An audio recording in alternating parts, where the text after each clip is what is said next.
ஹாய்ங்க எல்லாருக்கும். இப்போ நான் இந்த பேபி பொட்டேட்டோவை ஒரு 10 நிமிஷத்தில் கிறிஸ்பாக ஃப்ரை எப்படி பண்ணுறதுன்னு காட்டுறேன் நான்.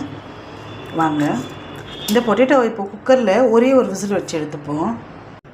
இப்போ குக்கரில் போட்டு ஒரே ஒரு விசில் மட்டும் வச்சுட்டு வந்திருக்கேன். இது கொஞ்சம் ஆறின தோல் விரித்து எடுத்துப்போம்.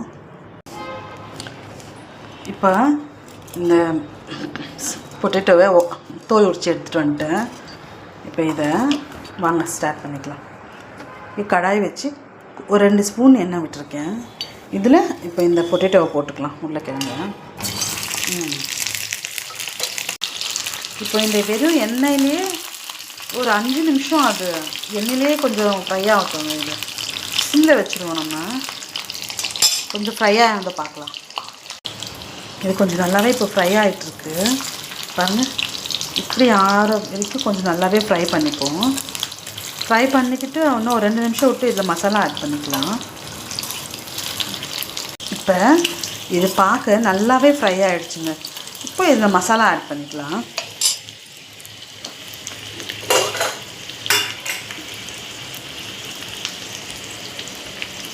கொஞ்சம் மஞ்சள்தூள்,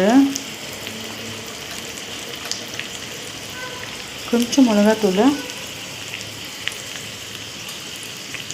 கொஞ்சம் தனியாங்க, அப்புறம் சீரகத்தூள், அப்புறம் கொஞ்சமாக சீரகத்தூள். மெயினாக உப்பு போட மறந்துட்டேன். உப்பு போட்டுக்குவேன்.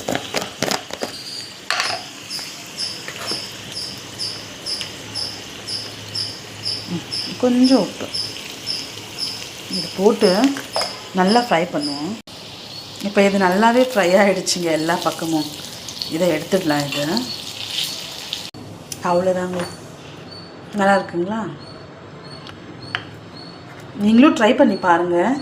ட்ரை பண்ணி யாருக்காவது பிடிச்சிருந்தா கமெண்ட்டில் சொல்லுங்கள் ப்ளீஸ். தேங்க்யூ.